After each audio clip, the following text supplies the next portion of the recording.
3. 손의 자취를 따라서. 우리의 조상들은 손에 돌이나 막대기를 움켜잡게 되었다. 이것은 그들을 전보다 훨씬 강하고 자유롭게 해주었다. 왜냐하면 이제 그들에게는 근처에 과실이나 호두가 있느냐 없느냐 하는 것은 별로 중요한 문제가 아니었기 때문이다.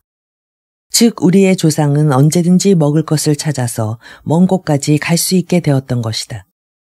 또한 이 숲에서 다른 숲으로 갈 수도, 모든 숲의 법칙을 깨뜨리고 오랫동안 훤히 트인 평지에 머물러 있을 수도, 먹을 엄두조차 내지 못했던 먹이를 다른 짐승으로부터 빼앗을 수도 있었다.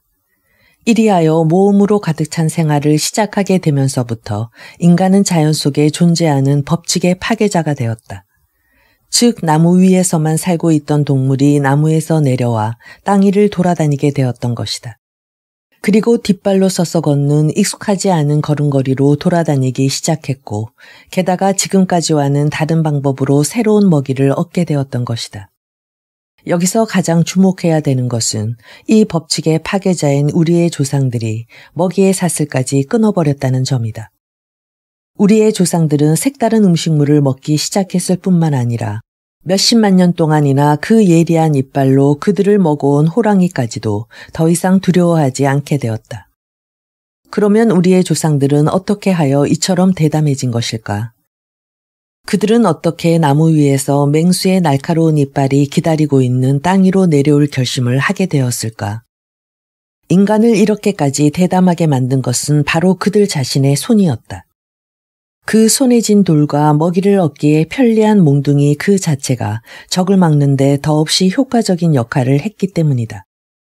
즉 인간의 최초의 연장이 인간의 무기가 되었던 것이다. 게다가 인간은 절대로 혼자서는 숲속을 돌아다니지 않았다. 언제나 몇 명씩 무리를 지어 다녔고 위험이 닥치면 모두 한 덩어리가 되어 맹수에 대항했던 것이다. 그 밖에 불의 존재도 간과해서는 안 된다. 불의 도움을 빌려 인간은 어떤 맹수라도 위협하고 쫓아버릴 수 있었던 것이다. 나무에서 지상으로 내려온 인간은 숲을 벗어나 강을 따라 골짜기로 나아갔다. 이것이 나무에 결속되어 있던 사슬을 끊을 수 있었을 때 인간이 선택한 침노였다. 그런데 우리는 무엇에 의해 인간이 강을 끼고 골짜기로 이동했다는 것을 알 수 있는가? 흔적이 그것을 알려주고 있다. 그렇다면 어떻게 그와 같은 인간의 흔적이 오늘날까지 남아 있었던 것일까? 여기서는 일반적으로 일컫는 흔적에 대해서 말하고 있는 것이 아니다. 즉 발자국이나 손이 남긴 자국을 말하는 것이 아니다. 지금으로부터 약 100년쯤 전에 프랑스 솜강변의 골짜기에서 수많은 인부들이 일을 하고 있었다. 인부들은 옛강의 충족토 아래서 모래와 자갈과 작은 돌들을 채취하고 있었다. 아득히 먼 옛날 송강이 처음 생겼을 무렵에는 물살이 무척 빠르고 거세어 돌들이 줄지어 떠내려갔다. 떠내려가는 도중에 돌과 돌이 서로 맞부딪혀서 울퉁불퉁한 모습을 갈아엎애고 커다란 바위를 깎아 자갈과 잔돌을 만들었다. 이윽고 강물의 흐름이 완만하게 안정되자 떠내려가던 잔돌이나 자갈은 모래나 개흙 속에 파묻히게 되었다. 인부들은 그 충족층 아래에서 잔돌을 파내고 있었던 것이다. 그런데 기이하게도 어떤 돌은 조금도 매끄럽지 않았다. 오히려 반대로 마치 양쪽을 일부러 깨뜨려 놓은 듯이 뾰족한 모양을 하고 있었다. 도대체 누가 이런 모양으로 만들어 놓은 것일까? 강물은 모든 돌을 둥글게 다듬는 법이 아닌가? 그 근처에 살고 있던 부세드 페르트라는 학자는 그 돌의 이상한 모양에 주목했다. 그의 집에는 송강에서 채취한 온갖 것들이 수집되어 있었다.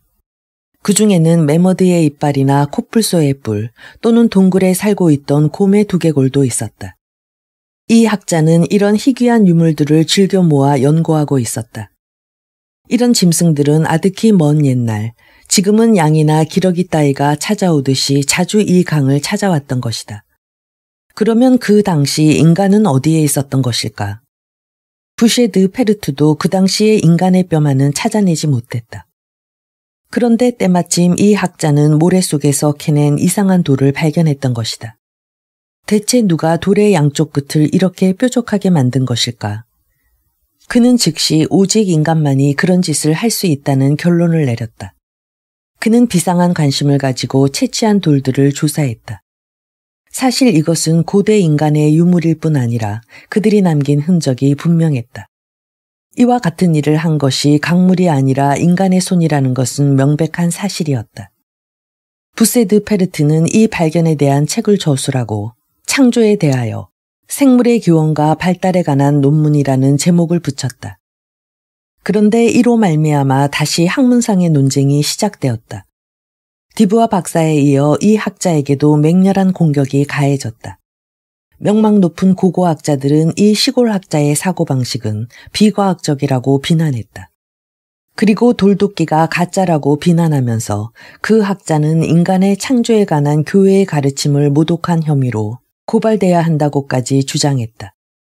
부셰드 페르트와 그 반대자들의 논쟁은 15년 동안이나 계속되었다. 그러나 부셰드 페르트는 끝까지 꿋꿋하게 버텼다. 그는 고대 인류의 기원을 증명하기 위해 백발노인이 될 때까지 제2, 제3의 책을 저술했다. 한 사람과 다수와의 대결이었으나 마침내 승리는 그에게로 돌아갔다. 지질학자인 라이엘과 프레스트비치가 큰 도움이 되었다. 이 두 학자는 송강의 골짜기에 가서 그 채사장을 조사하고 수집품을 신중하게 연구했다. 면밀히 조사 연구한 결과 두 사람은 드 페르트가 발견한 연장은 아직 코끼리나 코뿔소가 많이 서식하고 있던 무렵에 프랑스 땅에 살았던 고대 인간의 연장임에 틀림없다고 발표했던 것이다. 라이엘에 져서 고대 인간의 지질학적 논거는 부셰드 페르트의 반대자들을 얼마 동안 침묵시켰다. 그러나 이윽고 그들은 다시 드 페르트는 결코 새로운 발견을 한 것이 아니다. 고대인의 연장이라면 이미 오래전부터 많이 발견되고 있다라고 주장하며 부셰드 페르트의 공적을 깎아내리기 시작했다. 이에 대해 라이엘은 다음과 같이 날카롭게 답변했다. 과학이 무슨 중대한 발견을 하면 사람들은 늘 처음에는 그것이 종교에 위배된다고 비난하다가 나중에는 그런 것은 이미 오래전부터 알려져 있던 것이라고 말하게 마련이다. 오늘날에는 부셰드 페르트가 발견한 것과 같은 돌연장은 세계 곳곳에서 발굴되고 있다. 특히 작은 돌이나 자갈을 채취하는 강가의 채사장에서 빈번하게 발견되고 있다. 즉 오늘날의 인부들의 삽은 인간이 그것을 가지고 처음으로 일하기 시작한 시대의 연장과 자주 흙 속에서 마주치는 셈이다. 그 돌연장 중에서 가장 오래된 것은 다른 돌로 두들겨 양쪽 끝을 깨뜨린 돌이다. 또 그것과 함께 돌이 산산조각 났을 때 만들어진 단순한 파편도 발견된다. 이러한 돌연장이야말로 인간이 손을 사용하게 되었다는 흔적이며 그 덕분에 인간은 강을 낀 골짜기나 모래톱을 따라 전진할 수 있었던 것이다. 즉 인간은 강기슭이나 모래톱 속에서 그 인공적인 발톱이나 부리에 알맞는 재료를 찾아냈던 것이다. 이것이 바로 인간이 한 최초의 작업이다. 물론 짐승도 먹이나 소굴을 만들기 위한 재료를 만드는 짓을 한다. 그러나 절대로 자기 자신의 발톱이나 이빨을 대신할 만한 재료를 찾는 행위는 하지 않는 것이다. 우리는 누구나 여러 동물들의 기술, 즉 건축사, 석공, 목수, 직조공, 재봉사 등등에 대해서 읽거나 들은 적이 있을 것이다. 예를 들면 우리는 비버가 마치 나무꾼이 나무를 베어 범람한 강에 제방을 만들듯이 그 억세고 예리한 앞니로 줄기나 가지를 이용하여 둑을 만든다는 것을 알고 있다. 가장 평범한 붉은 빛깔의 숫개미는 어떠한가? 지팡이나 막대기로 개미집을 파보라. 제법 훌륭한 고층 건물이 침엽수 잎사귀와 가지로 무척 교묘하게 만들어져 있는 것을 볼 수 있을 것이다. 여기서 아마 다음과 같은 의문이 제기되리라. 만일 우리 인간들이 비버나 개미들의 건축물을 헐어버리지만 않는다면 언젠가는 그것들이 우리와 어깨를 나란히 할 수 있는 날이 오지 않을까? 다시 말해서 앞으로 몇백만 년의 세월이 흐르면 개미들은 그들의 신문을 읽고 그들의 공장에서 일하고 그들의 비행기로 날고 그들의 라디오로 음악을 즐길 수 있게 되지 않을까? 그러나 우리는 몇 억 년이 지나도 그런 일은 절대로 불가능하다는 것을 알고 있다. 우리 인간과 개미 사이에는 하나의 엄청난 차이가 있기 때문이다. 그 차이란 무엇인가? 인간이 개미와는 비교할 수도 없을 만큼 크기 때문일까? 그것은 아니다. 그럼 개미에게는 발이 6개 있는데 인간에게는 2개밖에 없기 때문일까? 그것도 아니다. 그런 것과는 전혀 관계가 없는 차이이다. 인간은 어떻게 일을 하고 있는가? 인간은 자기의 손이나 이를 사용하지 않고 도끼나 삽이나 망치를 사용하여 일을 한다. 그렇지만 개미집 속에는 아무리 찾아도 도끼나 삽 같은 것은 보이지 않는다. 개미가 어떤 물체를 잘라야 할 때는 자기 머리에 달려있는 살아 움직이는 가위를 연장으로 쓴다. 홈을 파야 할 때는 4개의 살아있는 삽으로 길을 파헤친다. 개미의 살아있는 가위란 입이요, 삽이란 4개의 발을 일컫는 것이다. 즉 앞쪽에 2발로 흙을 파고 뒤쪽에 2발로 그 흙을 뒤로 던진다. 이때 중앙에 있는 2발은 몸의 균형을 유지해주는 역할을 한다. 개미의 세계에서는 먹이를 넣어두는 항아리까지 살아있다. 어떤 종류의 개미집에는 살아있는 항아리로 가득 찬 창고가 있다. 지하에 낮고 어두침침한 천장 밑에는 똑같은 모양의 항아리들이 나란히 매달려 있다. 그것은 평소에는 움직이지 않고 가만히 있지만 개미가 그 지하로 기어들어가 촉각으로 2번 건드리면 갑자기 항아리는 살아있는 것처럼 움직이기 시작한다. 유심히 관찰하면 그 항아리에는 머리와 가슴과 발이 달려있다. 즉 그것은 항아리가 아니라 천장에 거꾸로 매달려 쳐져 있는 개미의 거대한 복부인 것이다. 턱을 벌리면 입속으로 꿀물이 흘러나온다. 일개미는 기운을 회복하기 위해 거기 온 것이다. 일개미가 꿀방울을 핥고 다시 일하러 떠나고 나면 항아리 구실을 하는 개미는 다른 항아리 개미들 사이에서 다시 잠속으로 빠져들어간다. 이렇듯 개미의 기술은 모두 살아있는 것에 의지하고 있다. 그 연장이나 집기는 인간이 쓰는 것과 같이 인공적인 것이 아니라 어떤 경우에도 떨어지거나 헤어지는 일이 없는 천연물이다. 비버의 연장 또한 살아있다. 비버는 도끼가 아니라 자기의 앞니로 나무를 잘라 쓰러뜨린다. 즉 개미나 비버에게는 인간처럼 자기의 연장을 만든다는 것은 불가능한 일이다. 이미 마련되어 있는 한 벌의 연장을 가지고 태어나는 것이다. 언뜻 생각하면 이것은 실로 편리한 것처럼 생각된다. 살아있는 기구라면 잃어버리는 일은 없을 테니까. 그러나 보다 깊이 생각해보면 누구나 그것은 생각만큼 편리한 연장이 아니라는 것을 알게 된다. 그것은 수선할 수도 다시 만들 수도 없다. 비버는 나이가 들어 앞니가 무뎌져도 수리할 수가 없다. 개미 역시 좀 더 빨리 그리고 좀 더 교묘하게 흙을 팔 수 있는 개량된 세발을 공장에 주문할 수는 없는 것이다. 만일 인간이 다른 동물과 마찬가지로 살아있는 연장, 즉 손만 가지고 있을 뿐 나무나 무쇠나 강철로 만든 연장은 갖지 못했다고 상상해보자. 인간은 새로운 연장을 발명할 수도 없으며 낡은 연장을 다시 고칠 수도 없을 것이다. 삽을 쓸 필요가 있으면 삽처럼 생긴 손을 가지고 태어나지 않으면 안 된다. 물론 이런 것은 전혀 상상할 수도 없는 일이다. 예컨대 어떤 사람이 그와 같은 손을 가지고 태어났다고 하자. 그 사람은 누구보다도 솜씨 좋게 땅을 팔 수 있을 것이다. 그러나 그 기술을 다른 사람에게 빌려줄 수는 없다. 그것은 좋은 눈을 가진 사람이 그 눈을 다른 사람에게 빌려주지 못하는 것과 마찬가지이다. 그 사람은 언제나 삽 모양의 손을 몸에 지니고 있어야 하고 또 무슨 다른 일을 해야 할 때에는 오히려 불편하다.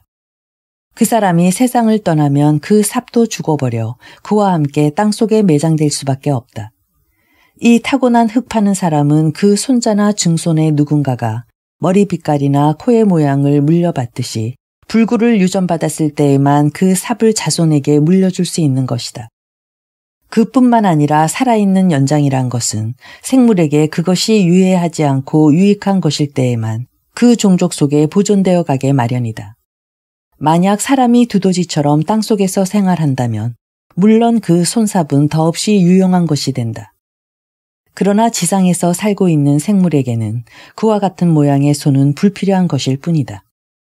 다시 말해서 살아있는 연장은 그것이 그들 자신의 생활에 절대적으로 필요하기 때문에 생기는 것이다.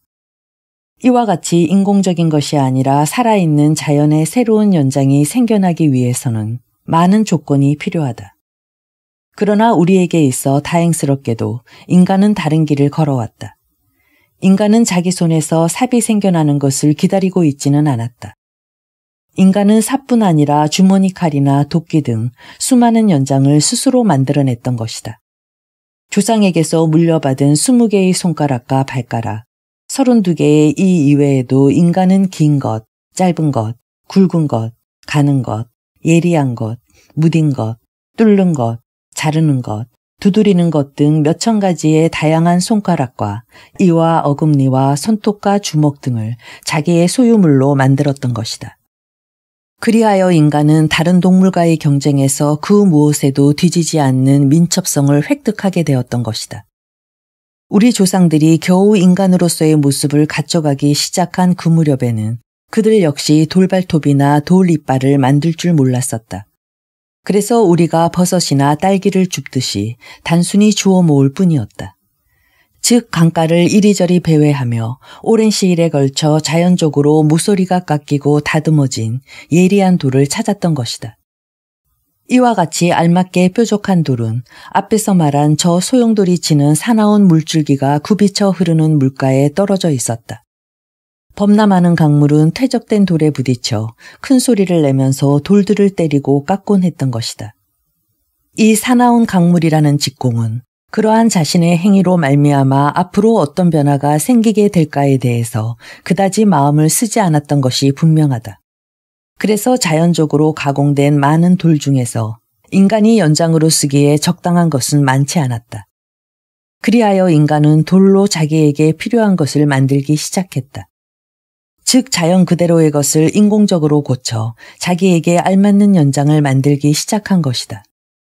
그 결과 인류의 역사 속에서 끊임없이 되풀이되는 일이 일어났다. 즉 인간은 자연의 위대한 작업장 한 구석에 자연 속에는 존재하지 않는 새로운 것을 만들어내기 위해 자기 자신의 작업장을 마련한 것이다. 인간은 돌로 연장을 만드는 것과 같은 방법을 적용하여 몇천 년 뒤에는 금속으로 된 연장을 만들어냈다. 즉 좀처럼 발견하기 힘든 자연의 금속 대신에 인간은 광석을 재련하여 쇠붙이를 얻는 방법을 생각해낸 것이다. 이렇듯 인간은 자기 자신의 손으로 발견한 것으로부터 창조한 것으로 옮길 때마다 자유를 향한 새로운 한 걸음, 거칠고 억센 자연의 힘으로부터 독립으로의 새로운 한 걸음을 내딛곤 했던 것이다. 인간도 처음 얼마 동안은 아직 연장의 재료를 스스로 만들어낼 수 없었다. 자연적으로 준비되어 있는 재료를 발견하여 거기에 새로운 형체를 가하는 일을 깨닫고 익히는 일부터 시작했다. 인간은 손에 돌을 들고 다른 돌을 두들겨 그것을 깎았다. 이런 연장은 무엇을 쪼개거나 하는데 편리했다. 그리고 그때 생기는 파편도 다른 여러 가지 일에 이용되었다. 그것도 역시 깎고 뾰족하게 하고 부수는 데 사용할 수 있었다. 상당히 깊은 땅속에서 발굴한 고대의 연장은 아직 자연적으로 가공되었을 뿐인 돌과 거의 비슷하여 이것을 만든 직공이 누구인지, 즉 인간인지 강물인지 아니면 물의 힘에 가세하여 함께 돌을 깨고 쪼개는 역할을 한 열기나 냉기인지 뚜렷이 구별해 말하기 힘든 것이 많다. 그러나 다른 종류의 연장이 발견됨으로써 그것에 대한 의욕도 사라지게 되었다. 지금은 진흙이나 모래의 두터운 층에 묻혀 있기는 하지만 고대강의 모래톱이나 둑을 파내려 가면 고대 인간의 작업장이 원형 그대로 발견되는 일이 있다. 그곳에는 다듬어 보관해둔 돌의 파편이 고스란히 놓여져 있다. 그러한 파편을 조사해보면 인간이 돌을 쪼개기 위해 어디께를 쳤는지, 보관해두기 위해 어떻게 크기를 고르게 했는지 하는 것 등을 명백히 알게 된다. 자연은 이와 같은 저작물을 만들지 않는다. 그것을 할 수 있는 것은 오직 인간뿐이다. 자연이 모든 일을 어떤 목적이나 계획 없이 다만 스스로 되는 대로 해놓는다는 것은 의심할 나위 없는 사실이다. 강물의 소용돌이는 아무 생각 없이 그냥 닥치는 대로 돌을 쳐서 깎는다. 이와 똑같은 행위를 하더라도 인간에게는 의식과 목적이 있다. 이리하여 이 세상에 비로소 목적이나 계획이라는 것이 나타났다. 인간은 자연이 만들어낸 돌을 개조함으로써 조금씩 자연 그 자체를 정정하고 변조시키는 일을 시작했다. 이 일은 인간을 다른 동물보다 한층 높은 위치로 끌어올리고 더욱 큰 자유를 안겨주었다. 인간은 더 이상 자연이 적당한 돌을 만들어주느냐 않느냐에 대해서 관심조차 갖지 않게 되었다. 이제 인간은 자기 자신을 위해서 자기에게 필요한 도구를 만들 수 있었기 때문이다. 인간의 전기는 보통 언제 어디서 태어났는가 하는 것에서부터 시작되게 마련이다. 예컨대 이반 이바노비치 이바노프는 1879년 11월 23일에 탐보프 거리에서 태어났다 하는 식으로 기록되는 것이다. 때로는 동일한 사연이 좀 더 그럴듯한 형식에 따라 서술되기도 한다. 탐보프의 변두리에 있는 오두막집에서 이반 이바노비치 이바노프가 태어난 것은 1879년 11월에 어느 비오는 날이었다. 그는 자기 이름과 자기 고향을 영광스럽게 빛낼 운명을 지니고 태어났던 것이다. 우리는 이 책에서 이미 꽤 많은 페이지를 써내려왔지만 우리의 주인공인 인간이 언제 어디서 태어났는가에 대해서는 아직 한마디도 언급하지 않았다. 뿐만 아니라 우리는 주인공의 이름조차 분명하게 밝히지 못한 형편이다. 어떤 페이지에서는 원인이라 부르고 다른 페이지에서는 반인간이라 부르는가 하면 또 다른 페이지에서는 더욱 애매하게 우리의 숲의 조상이라고 불렀을 따름이다. 이에 대해서는 다소 변명할 필요가 있다. 우선 주인공의 이름에서부터 시작하자. 우리는 사실 주인공의 이름을 분명하게 부르고 싶어도 할 수가 없었던 것이다. 이름이 너무 많기 때문이다. 어떤 전기라도 상관없으니 한번 쭉 훑어보라. 첫 페이지에서부터 마지막 페이지에 이르기까지 주인공의 이름은 하나일 것이다. 주인공은 성장하여 어른이 되고 콧수염이나 턱수염을 길러도 대개의 경우 그 이름은 변하지 않는다. 탄생과 함께 이반이라는 이름을 얻으면 일생을 마칠 때까지 그 이름을 사용해야 한다. 그러나 우리의 주인공의 경우는 사정이 좀 복잡하다. 우리의 주인공은 이 책의 장에서 장으로 넘어갈 때마다 변해가므로 싫든 좋든 그 이름도 달라질 수밖에 없다. 물론 처음부터 인간이라는 이름을 붙여주었다면 일은 간단할 것이다. 그러나 현재와 같은 인간과 아직 원숭이 쪽에 보다 가까운 피테칸트로푸스를 같은 이름으로 부를 수 있는가? 시난트로푸스에 이르면 원숭이와 닮은 점은 서서히 줄어들게 된다. 그러나 인간이라고 부를 수는 없다. 하이델베르크인에 이르면 더욱 우리들에 가까워진다. 이것은 하이델베르크 근처에서 단 하나의 턱뼈가 발견되었을 뿐이므로 대체 어떤 모습을 하고 있었는지 그 전모를 판단하기란 쉬운 일이 아니다. 그러나 그 턱뼈를 조사한 결과 하이델베르크인에게는 적어도 인간이라는 이름을 붙여도 무방하다는 결론이 내려졌다.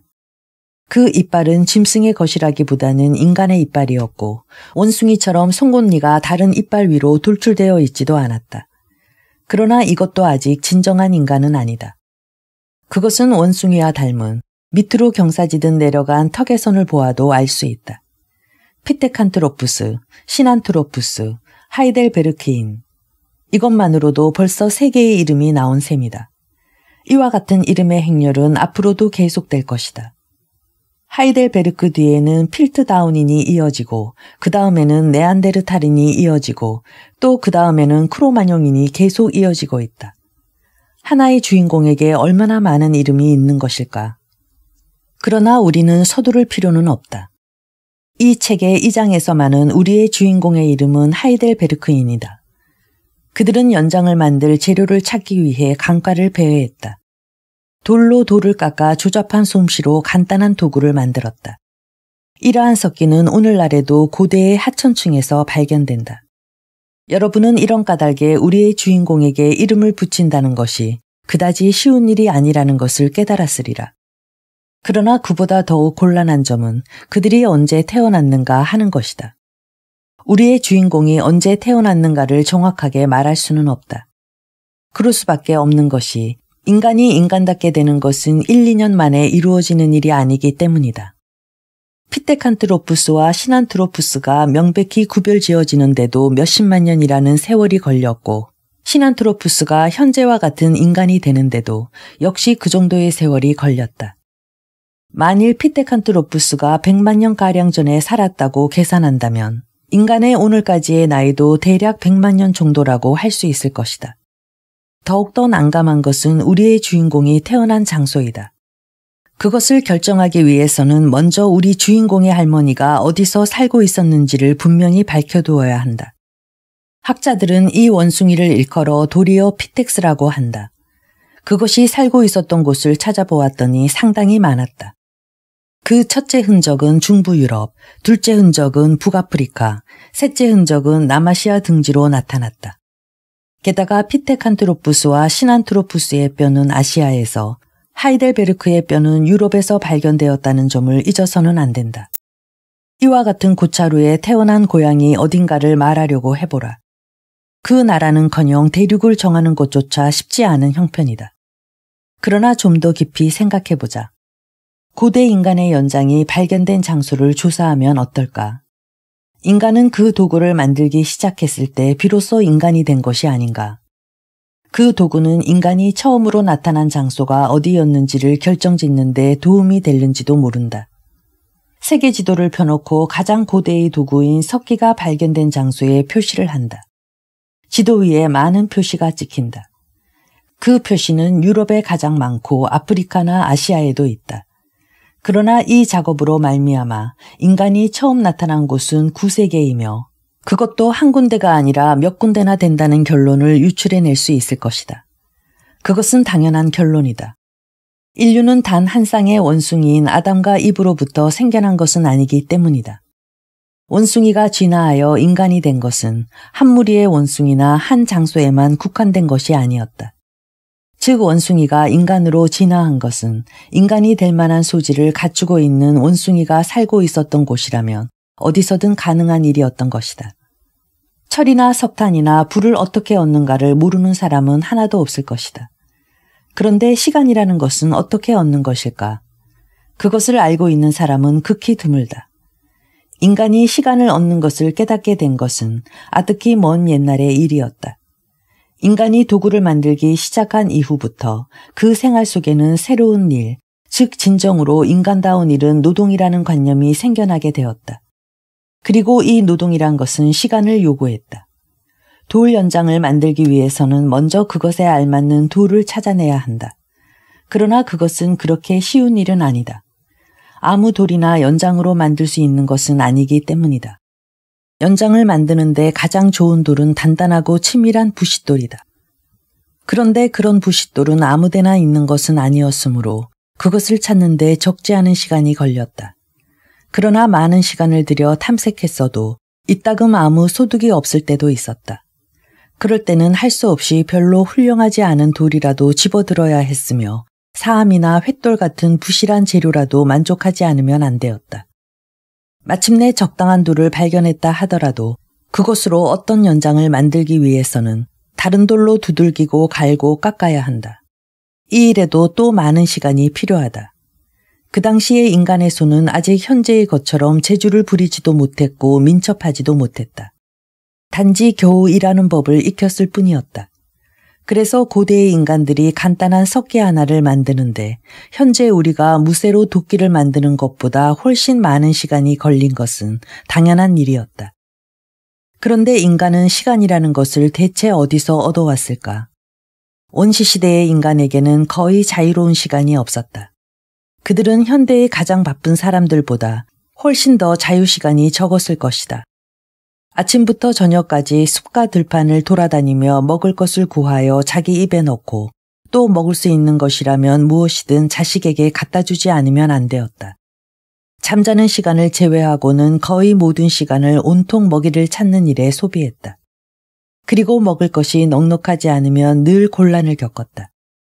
그 먹이란 것이 딸기나 호두나 달팽이나 나무의 새싹이나 잎이나 애벌레 같은 조그만 것들 뿐이었다면 얼마나 많은 양을 먹어야 했겠는가.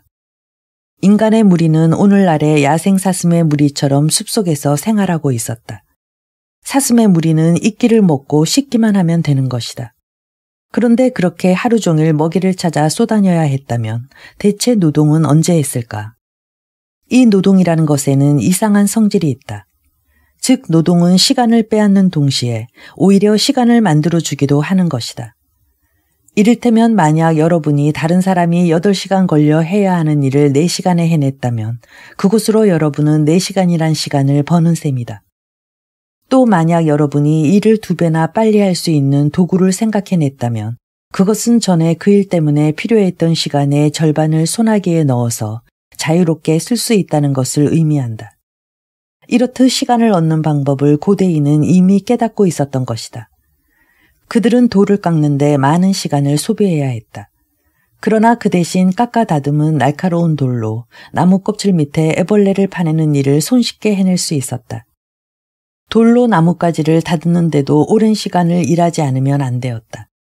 그러나 그 막대기가 완성된 후에는 땅속에서 먹을 수 있는 나무 뿌리를 캐내는 일도 숲속에 사는 작은 짐승을 죽이는 것도 전보다 훨씬 쉽게 해낼 수 있었다.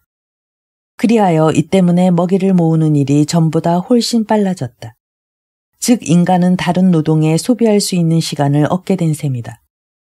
먹이를 찾아 돌아다니는 일에서 해방된 시간을 할애하여 인간은 연장을 만들고 또는 그 연장을 더욱더 예리하고 효과적인 것으로 발전시켜 나갔다.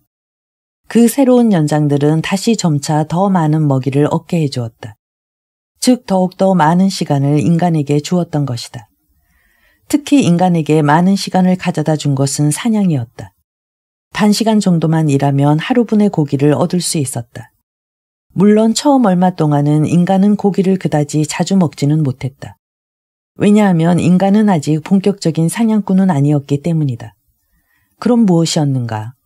그 당시의 인간은 사냥꾼이라기보다는 온갖 종류의 먹이를 주워 모으는 채집가였던 것이다. 오늘날에는 채집하는 일도 용이하다. 우리는 누구나 버섯이나 딸기를 따면서 하루 종일 숲속을 헤매 다닐 수 있다. 이끼 속에서 갈색의 식용버섯을 찾아내거나 풀 속에서 우연히 비로드처럼 고운 저녁 노을 같은 새빨간 딸기를 찾아낸다는 것은 얼마나 즐거운 일인가. 이끼나 풀 속에 5손가락을 밀어넣고 조심스럽게 아래쪽에 검은 술이 달린 버섯에 단단하고 탐스럽게 살찐 대를 잡아 뽑는 일은 얼마나 마음 흐뭇한 일인가. 그러나 버섯이나 딸기를 채집하는 일이 여러분의 본업이라고 생각해보라. 여러분은 그것만으로 언제까지나 만족스러운 기분을 느낄 수 있겠는가? 버섯을 따러 갈 경우 바구니 가득 버섯을 잔뜩 딸 때도 있겠지만 아침부터 저녁까지 열심히 숲속을 쏘다녀도 단 하나의 버섯도 따지 못하는 날이 있을 것이다. 내가 알고 있는 10살짜리 여자아이는 숲으로 갈 때마다 이렇게 장담하곤 한다. 자, 보세요. 버섯을 100개도 넘게 따올 테니까요. 그러나 하나도 따지 못한 채 빈손으로 돌아오기 일쑤이다. 만약 그 아이의 집에 다른 식량이 없었다면 굶어 죽기 안성맞춤일 것이다. 옛날 채집가로서의 인간의 경우는 더욱 조건이 나빴다. 그들이 굶어 죽지 않았던 것은 날마다 좋은 먹이든 싫은 먹이든 가리지 않고 아침부터 저녁까지 찾아 돌아다녔기 때문이다. 우리의 주인공은 나무 위에서 생활했던 조상보다 강하고 자유로워졌으나 아직도 무척 불쌍한, 언제 굶어 죽을지 모르는 존재였다. 게다가 이 지상에 무서운 재앙이 닥쳐왔던 것이다. 4. 종말과 시작. 아직 그 원인은 밝혀지지 않았지만 이 무렵 지구 북쪽에 있던 얼음 덩어리가 움직여 남쪽으로 떠내려오기 시작한다. 힘찬 빙계의 흐름은 산을 덮고 평야를 휩쓸며 경사면을 파헤쳐 강을 만들고 산꼭대기를 깎아내려 무너뜨리고 그 노획물로서 파편의 퇴적을 아래로 날아갔다. 서서히 녹기 시작한 빙계는 이제 물줄기의 근원이 되고 그 흐름은 맹렬한 기세로 스스로 지상의 수로를 파면서 앞으로 흘러갔다. 빙계는 마치 공격해오는 침략자의 대열처럼 북쪽으로부터 흘러왔다. 그 빙계와 맞부딪히는 분지나 협곡으로부터는 같은 종류의 빙하가 미끄러져 내려오기 시작했다. 오늘날에도 러시아나 그 이웃나라의 평지에 흩어져 있는 거대한 암석에서 당시 빙하가 흘러간 길의 자취를 찾아볼 수 있다. 또 카렐리아 지방의 밀림 속에서는 이따금 이끼 낀 거대한 돌이 눈에 띄기도 한다. 대체 누가 그렇게 큰 돌을 이런 곳으로 운반해 놓은 것일까? 물론 빙계의 짓이다. 그 이전에도 북쪽의 빙하가 원래의 자리에서 움직여 남쪽으로 흘러내려온 일이 여러 차례 있었으나 이번만큼 멀리 떠내려온 적은 없었다. 러시아에서는 현재 스탈린그라드나 드네프로 페트로프스크 등의 도시가 있는 곳까지 흘러왔다. 서유럽에서는 중부 독일의 상기스까지 흘러왔으며 대브리튼 섬의 거의 모든 지역을 덮어버렸다. 아메리카 대륙에서는 남부의 슈피리어호 근처까지 흘러내려왔다. 빙하는 그렇게 빠른 속도로 흘러내려온 것은 아니었다. 따라서 인간이 살고 있던 지방에서는 그 변화가 거의 눈에 띄지 않았기 때문에 그것을 즉시 알아채지는 못했었다. 빙하의 내습을 가장 먼저 감지한 것은 육지에 살고 있던 생물이 아니라 바다에 살고 있던 생물들이었다. 해변은 아직 여전히 따뜻했다. 숲속에서는 아직 무성한 월계수나 목련 등을 볼 수 있었다. 평원에서는 길게 자란 풀을 짓밟으면서 거대한 남국적인 코끼리나 코뿔소가 한가하게 거닐고 있었다. 그런데 바다는 점점 차가워져 갔다. 해류, 즉 바닷속을 흐르고 있는 강물 같은 흐름은 북쪽에서 빙하에 한기를 실어왔다. 이따금 조각난 빙계의 파편도 운반해왔다. 해안의 지층은 지금도 우리에게 따뜻한 바다가 찬 바다로 변해간 사실에 대해 말해주고 있다. 그 무렵 육지에는 여전히 따뜻한 기후를 좋아하는 식물이나 동물들이 살고 있었으나 바닷속에서 사는 것들은 이미 변해가고 있었다. 그 당시에 형성된 지층을 살펴보면 우리는 차가운 물속에서만 살 수 있는 연체동물의 껍질을 수없이 많이 발견할 수 있다. 그러나 얼마 지나지 않아 육지에서도 빙계가 다가왔다는 것을 감지하게 되었다. 북극이 남쪽으로 이동해 왔기 때문이었다. 실로 어처구니 없는 일이 아닌가. 그 때문에 툰드라도 북방의 침염수 산림지대도 모두 남쪽으로 이동해 오기 시작했다. 툰드라는 시베리아의 대밀림지대로 내습했다. 그 결과 대밀림은 뒤로 물러나면서 활렵수의 산림지대를 압박하기 시작했다. 이로써 몇천 년에 걸친 산림의 대투쟁이 시작되었다. 산림은 오늘날에도 서로 투쟁하고 있다. 예를 들면 전나무와 백약나무는 언제나 서로 적이다. 전나무는 그늘을 좋아하지만 백약나무는 빛을 좋아하기 때문이다. 전나무 숲에 있는 백약나무는 조그만 어린 나무인 채로 자라지 못하고 그늘에 가려져 있다. 전나무의 그늘 때문에 도저히 성장할 수 없는 것이다. 그러나 사람이 전나무를 베어버리면 백약나무는 따뜻한 햇볕을 받아 금방 생기를 되찾고 눈에 띄게 쑥쑥 자란다. 주위의 모든 상황은 급속도로 변해간다. 전나무 밑에 파랗게 깔려있던 그늘을 좋아하는 이끼는 말라서 죽어버린다. 아직 너무 어려서 베어버리지 않은 어린 전나무는 지나치게 많은 빛을 받아 시들어간다. 풍성한 그늘을 던져주던 전나무, 즉 그 어미 전나무가 살아있었을 때에는 넓은 초록빛 그늘 밑에서 어린 전나무는 마음 놓고 자랄 수 있었다. 그런데 강렬한 태양광선을 막아주는 그늘이 없어지자 어린 전나무들은 약해지고 말라 시들어갔다. 그 대신 백약나무는 기세 좋게 뻗어오른다. 전에는 단지 우연한 기회에 그 적수인 전나무가 지상에 흘려보내는 약간의 빛을 쬐을 수 있을 뿐이었다. 그런데 전나무를 베어버리자 백약나무가 주인이 된 것이다.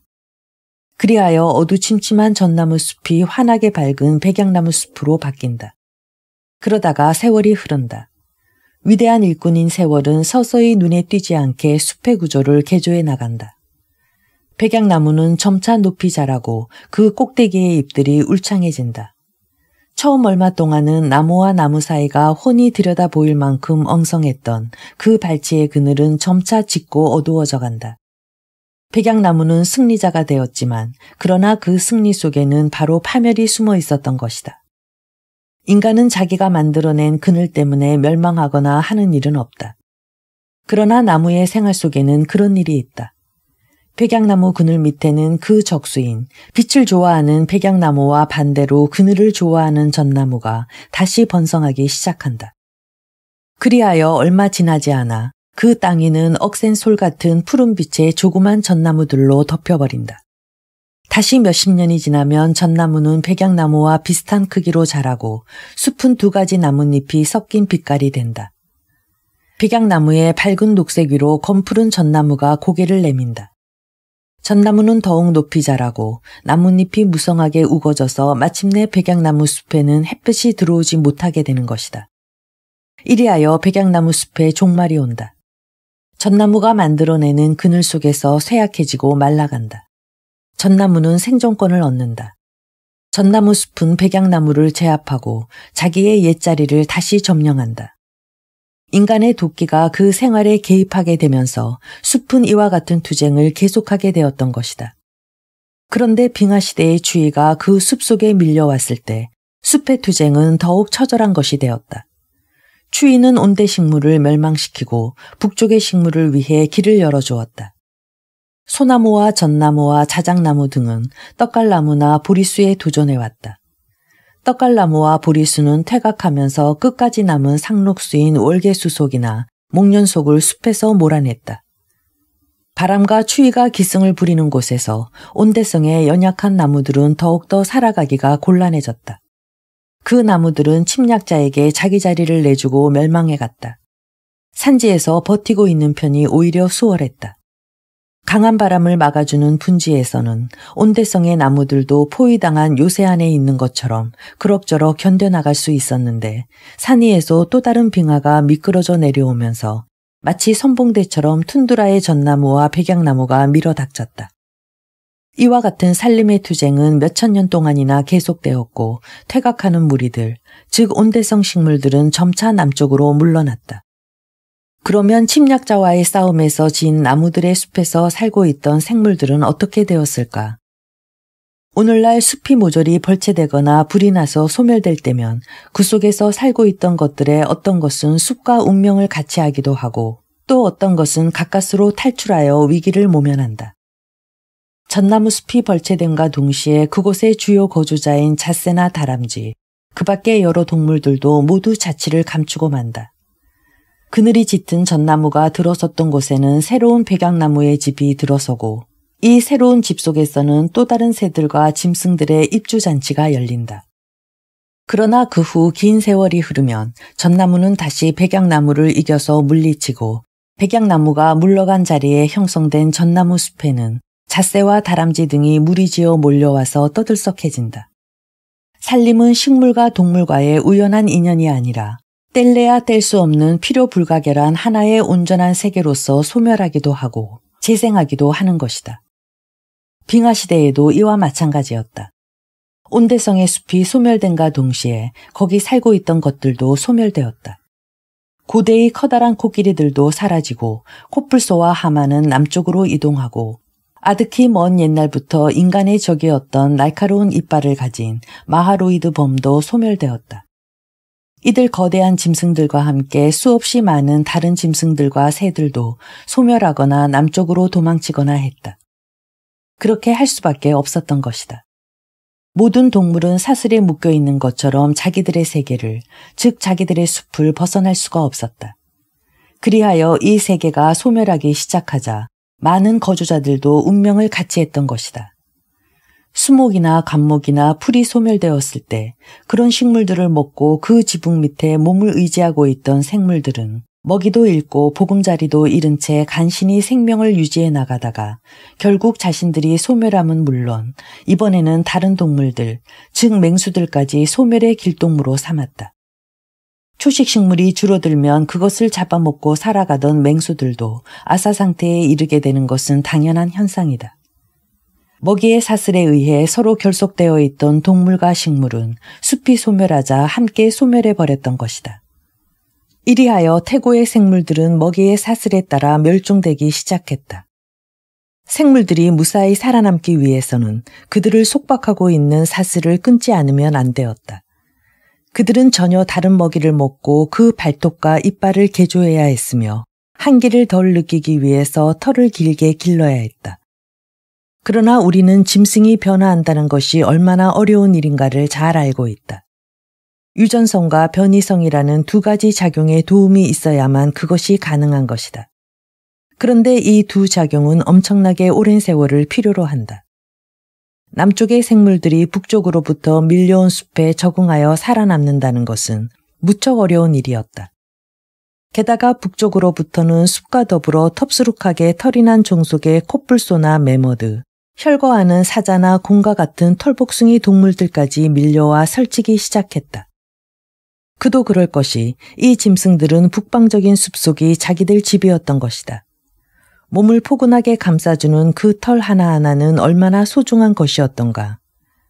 매머드나 탐스럽게 털이 난 종속의 코뿔소에게는 한기 같은 것은 아무런 문제도 되지 않았다. 남쪽의 벌거숭이 코끼리나 코뿔소나 하마와는 전혀 사정이 달랐다.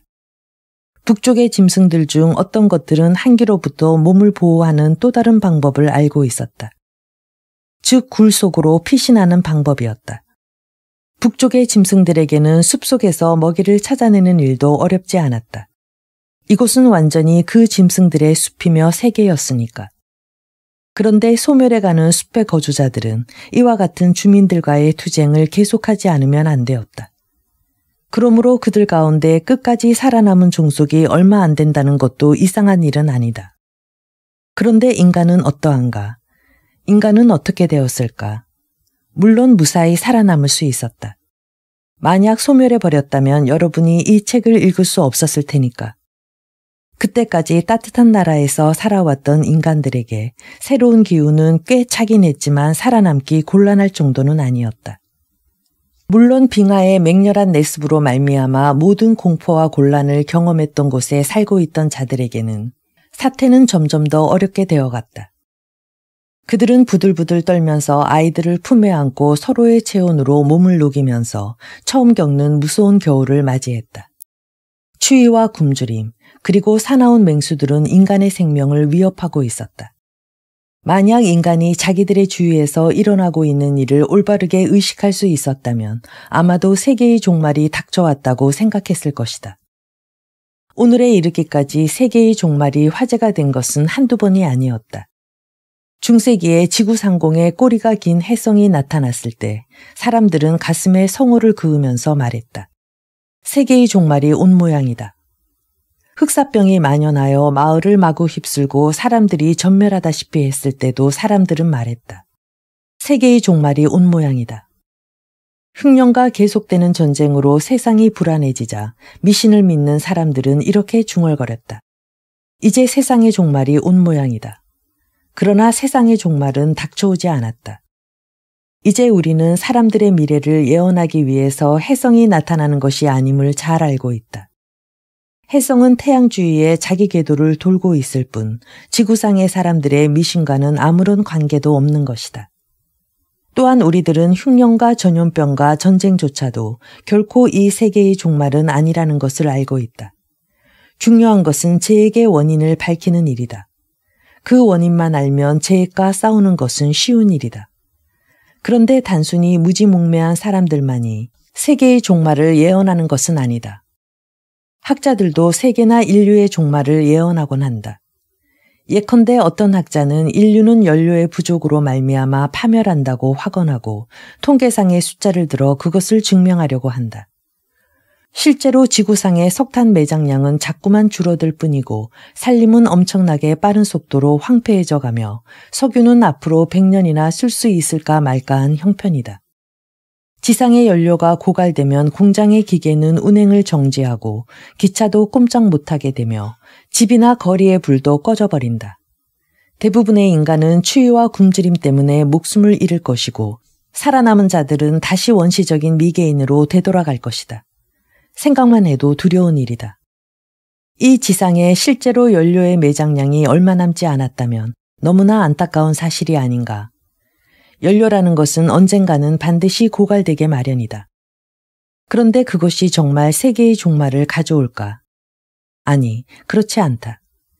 연료만이 이 지상에 있어서의 여론이나 에너지의 유일한 원천은 아니기 때문이다.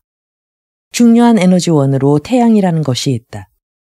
그러므로 사람들은 연료의 저장량이 완전히 고갈되기 전에 태양 에너지를 이용하는 방법을 알아낼 것이다. 현재도 이미 태양열을 이용한 발전소라든가 밥짓기라든가 하는 방법이 시도되고 있지 않은가. 그러나 어떻게든 세계의 종말이 오리라는 것을 증명하고 싶어하는 사람들은 태양 역시 언젠가는 반드시 식어버릴 것이라고 주장한다. 물론 현재 태양이 다른 젊은 별들에 비해 열량이 훨씬 줄어든 것은 사실이다.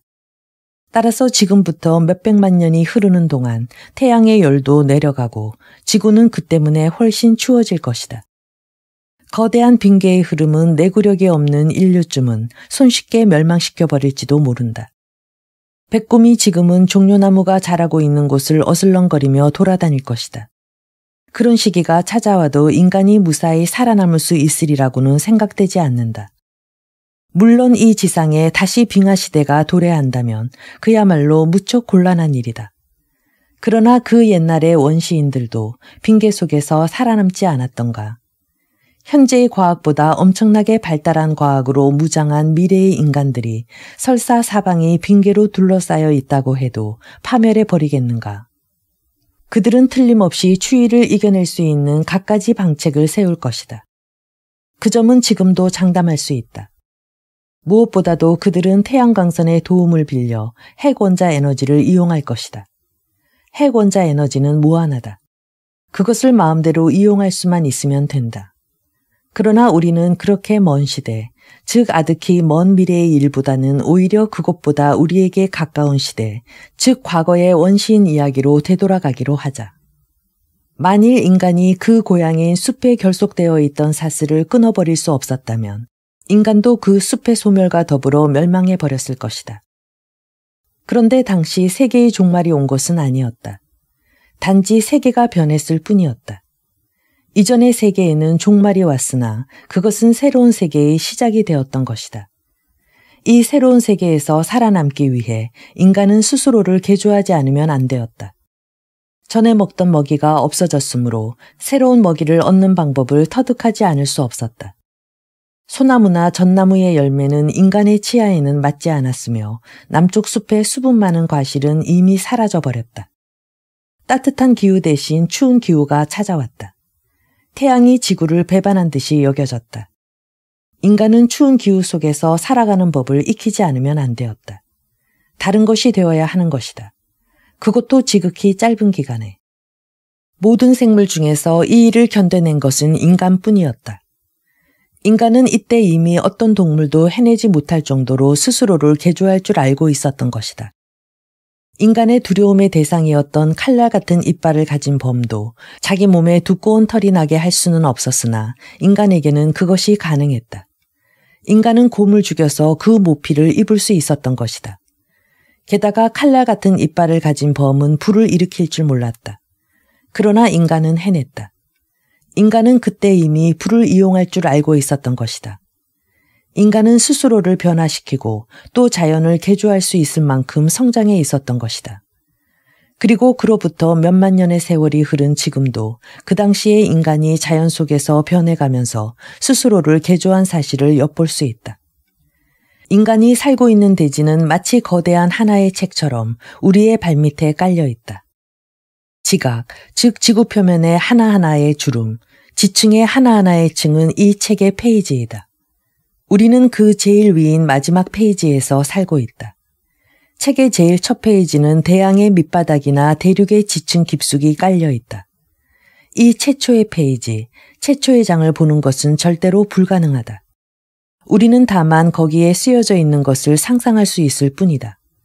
그러나 우리가 살고 있는 마지막 페이지에 가까워지면 가까워질수록 그 책의 페이지는 점점 읽기가 쉬워진다.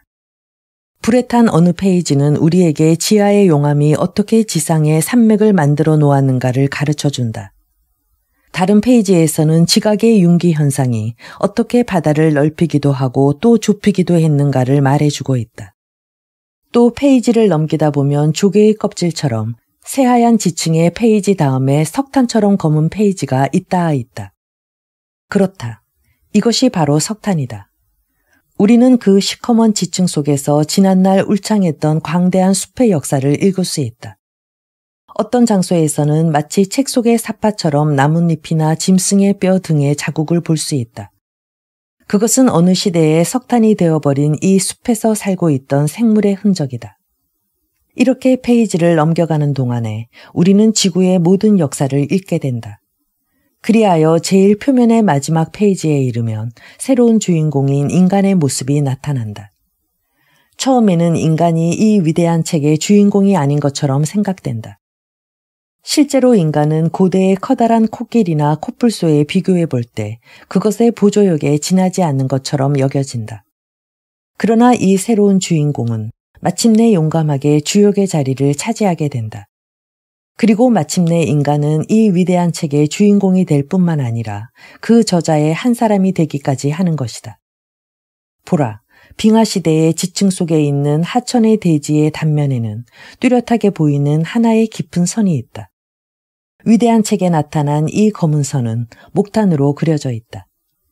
진흙과 모래 속에서 갑자기 목탄층이 나타난 것은 무슨 까닭일까? 그 층에서 산불이라도 일어났던 것일까? 그러나 만약 산불에 의한 것이라면 불탄 자리가 광범위하게 남아있을 텐데 목탄으로 그려진 이 선은 매우 짧다. 이러한 목탄층을 남길 수 있을 만한 것은 모닥불 뿐이다. 뿐만 아니라 우리는 이 모닥불 자리 근처에서 또 다른 인간의 손자국을 본다. 즉 돌로 된 무기라든가 사냥을 해서 때려잡은 짐승의 뼈조각 등을 볼 수 있다. 불과 사냥, 인간은 이것으로 빙계의 내습을 막아냈던 것이다.